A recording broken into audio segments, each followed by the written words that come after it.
Salut à toi cinéphile de l'extrême et bienvenue pour cette nouvelle critique à l'arrache où nous allons parler du nouveau film de Christopher Nolan qui ne s'appelle pas Dunkirk, c'est Dunkerque, ça se dit Dunkerque, ça se dit pas Dunkirk.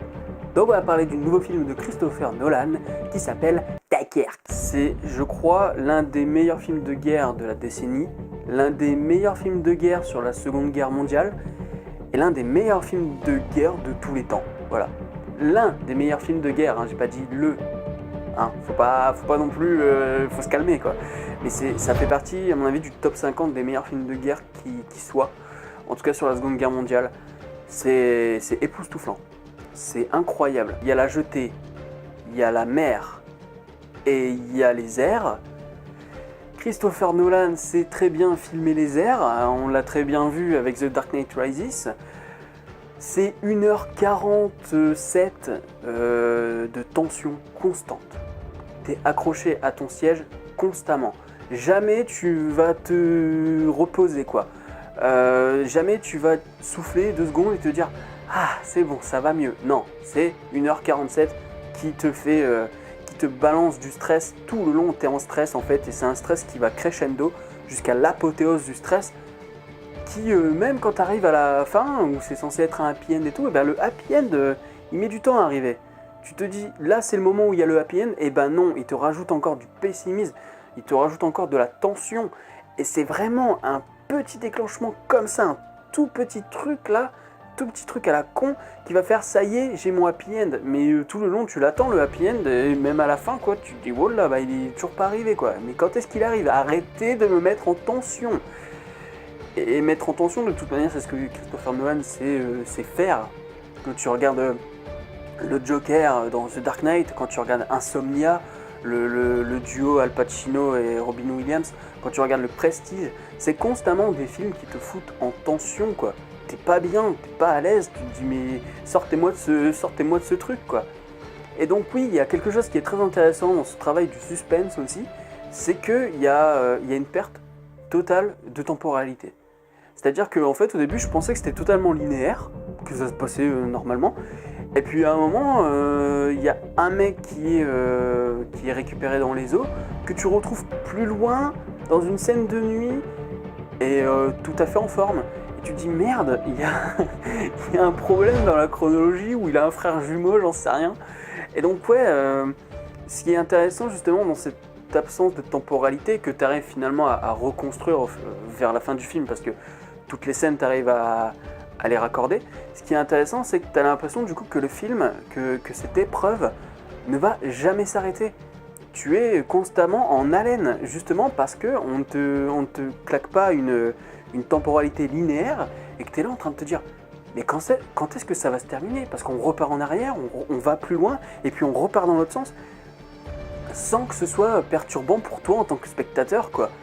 T'es là, tu sais, d'habitude, quand t'as ce genre de film, t'es un peu mal à l'aise. Parce qu'il y a un problème au niveau de la temporalité, parce que tu comprends pas pourquoi ça repart en arrière, pourquoi ça repart en avant. Et là, c'est pas le problème, parce que toi, tout ce que tu veux, c'est arriver à une certaine finalité.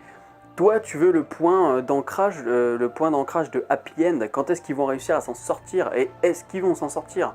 Donc du coup, le fait de repartir en arrière, en avant, ça va, t'arrives un peu à situer parce que ça se passe sur 1 ou 2 jours peut-être. Disons qu'il y a une journée, une nuit et une autre journée.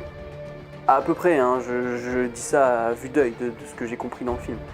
Donc vraiment, il est très bien travaillé. De toute manière, Nolan, c'est quelqu'un qui est peut-être classique dans sa mise en scène, mais qui en termes d'écriture a un réel talent, quoi. Il sait vraiment écrire ses films bien comme il faut. Si bien que tu ne t'ennuies jamais, tu comprends tout ce qui se passe, à part peut-être The Dark Knight Rises qui était un petit peu bancal, un petit peu boiteux sur certains points, mais Dunkerque pour le coup c'est waouh. Et pourtant au début, enfin c'est pas que je trouvais le film mauvais, hein, mais il y a des trucs qui étaient un peu bizarres, c'est-à-dire que bon, bien sûr, on a Hans Zimmer qui fait du Hans Zimmer recyclé depuis quelques années, mais c'est parce qu'on lui demande de toute manière de faire ce genre de musique pour rester en tension tout le temps. Donc c'est quelque chose de très minimaliste, qui travaille pas beaucoup, qui travaille pas beaucoup. Bien sûr que c'est travaillé, mais ce que je veux dire, c'est que ça va pas te faire des envolées lyriques comme il pourrait faire dans Pearl Harbor par exemple. C'est vraiment quelque chose qui accentue sur quelque chose de constant, comme un chronomètre, comme on pourrait avoir dans Drive justement, où tu as ce petit clic qui est constant là, tu as l'impression qu'il y a quelque chose de chronométré, de très rythmé, mais qui a un rythme très soutenu quoi. Donc ça participe à cette ambiance de stress. Donc bien sûr que c'est pas sur ce film-là que Hans Zimmer pourrait se renouveler. Donc voilà, il y a quand même les ingrédients du Nolan avec du Hans Zimmer qui joue sur les violons, la temporalité, le stress, la mise en scène habituelle, tout ça. Les caméras embarquées aussi qui sont vraiment au top, le montage qui est vraiment au top. Vraiment, ce film, tu peux rien lui reprocher, si ce n'est la chose que je vais aborder maintenant, c'est la question du décor. Parce qu'au début du film, parfois tu vois certaines maisons de Dunkerque. Non, pas du tout, ça ne fonctionne pas. Je vous prends un exemple simple. Hein. Ça arrive une ou deux fois et le moment où j'ai le plus percuté, c'est à un moment, il y a un soldat qui enterre un autre soldat, enfin il lance sable, comme c'est sur la plage. Et en fait, au loin, on voit des maisons. Et ces maisons-là, c'est des maisons, tu le vois tout de suite. Elles ont été construites à Dunkerque, là, il y a quelques années. T'as un Velux, les toits sont... Enfin, tout est vraiment neuf. Ça ressemble pas mal, pour ceux qui sont dans le Boulonnais, tout ça, ça ressemble pas mal au nouveau quartier qu'ils ont fait par exemple à Marquise, ou des quartiers qu'ils ont fait un peu plus anciennement à Wimereux, ce genre de choses. Donc du coup, t'es là, tu te dis merde, je suis en 1940, on est en juin 40 si je dis pas de conneries. Et t'as ces maisons au loin là qui ressemblent à toutes les maisons qui sont en train de se construire dans des petits quartiers résidentiels, voilà, dans le Boulonnais, les alentours, enfin dans le Nord-Pas-de-Calais généralement quoi, et peut-être ailleurs, mais en tout cas au niveau de l'architecture, tout ça, c'est vraiment des trucs que je retrouve par chez moi quoi. Parce que oui, pour ceux qui ne le savent pas, je suis du Nord-Pas-de-Calais. C'est pour ça que je sais bien dire Dunkerque, voilà, parce que moi je suis Boulogne. Et donc en fait, ouais, t'es là, tu fais merde, putain, ça passe pas ça. Et en fait, à partir du moment où cette petite scène là de décor est passée et que tu arrives sur la plage, voilà, t'es là, tu fais waouh, wow, oh putain, waouh, c'est violent, waouh, c'est trop ouf. T'es complètement transporté quoi. Donc voilà, je vais pas en rajouter plus que ça. C'est un film à voir et j'ai pas envie de vous le décortiquer parce qu'il faut vraiment aller le voir par vous-même. Que ce soit le montage, l'histoire, le rythme, l'ambiance, les acteurs au top. Des acteurs en plus que je connais pas vraiment, à part certains qui sont habituels comme Tom Hardy qui revient assez fréquemment.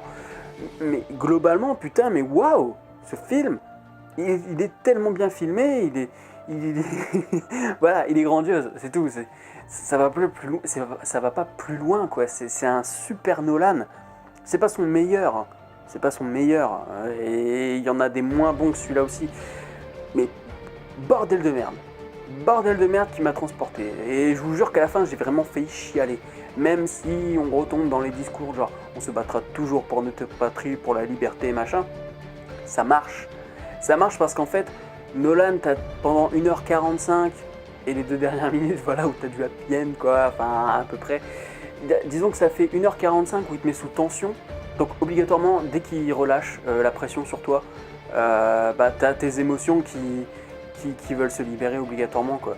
T'es tellement tendu qu'au moment où il te libère de ça, les émotions sont plus fortes.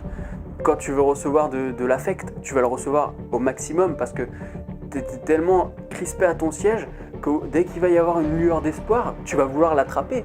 Parce que ça fait 1h40 que t'es pas bien devant ton siège à te dire mais putain, mais qu'est-ce qui va leur arriver à ces mecs?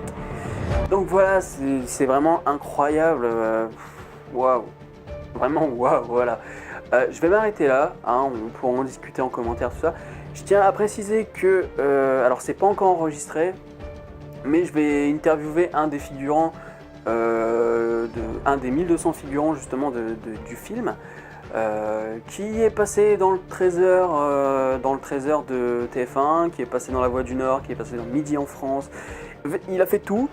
Et il a fait tous les plateaux, journaux, machin, et on va dire qu'il termine sa promotion avec moi. Donc on n'a pas encore enregistré, normalement on aurait dû le faire ce soir au moment où j'enregistre cette vidéo, mais apparemment ça va se faire un peu plus tard. Donc j'espère que ça viendra la semaine prochaine. Mais voilà quoi, juste pour vous dire, il y aura quelque chose d'autre sur Dunkerque, vous aurez des photos du tournage, je vous montrerai mon pote dans la bande-annonce parce qu'on le voit et tout. Et donc voilà, Dunkerque c'est vraiment énorme, mais j'ai envie de vous dire allez le voir parce qu'il est vraiment grandiose, mais d'un autre côté il y a Baby Driver. Et Baby Driver je vais la refaire. Et Baby Driver, je vais vous en parler en critique critiquable.